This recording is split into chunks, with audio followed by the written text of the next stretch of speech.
Bonjour, bonsoir à tous et bienvenue.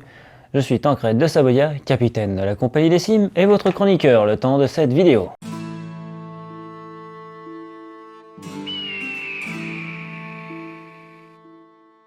Cette fois-ci, je vais faire une vidéo un peu différente de d'habitude. Ça va être une réaction à chaud. J'entends très souvent j'aimerais me faire un costume, pas trop cher et si possible avoir une armure. Mais je sais pas vraiment quelle époque. On a tous commencé comme ça et je comprends. Mais le gros problème qu'on va avoir avec ça, c'est que à la fin, le pas trop cher va se transformer en cher et inutile. Et aussi, ça peut devenir du dangereux. Et c'est ça le gros problème. C'est que quand on va vouloir acheter une armure, donc généralement les gens quand ils pensent armure, ils vont parler des armures 14-15e siècle. Et des armures pas très chères, ça veut dire des choses qui sont fragiles, donc cassantes. Et si jamais les gens vont commencer à taper avec, ça va devenir très dangereux pour eux. Il va y avoir quand même 4 choses qu'il faut savoir quand on veut se faire un costume. Les choses primordiales.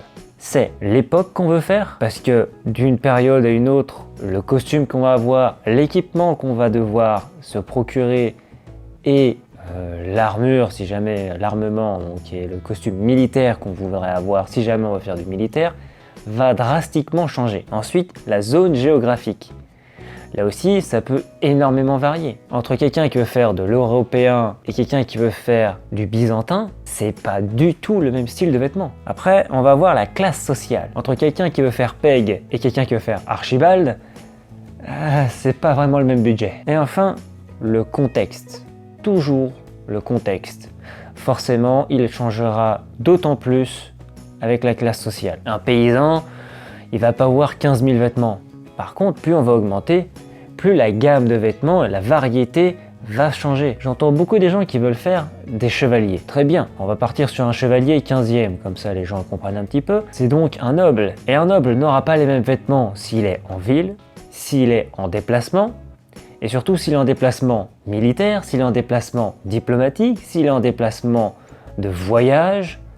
Ça va tout changer. Je dis ça surtout pour ceux qui commencent, pour ne pas que vous fassiez la même erreur que beaucoup d'entre nous ont fait. C'est-à-dire, oh, je vais prendre ça parce que ça fait à peu près.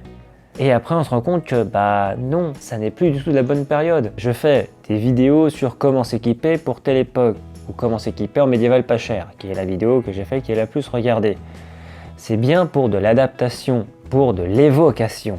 Mais en aucun cas, ce n'est valable pour de la reconstitution. J'espère qu'en tout cas, ça vous aura aidé. Et si vous avez plus de questions, n'hésitez pas. C'était Tancred de Saboya. À revoir les gens.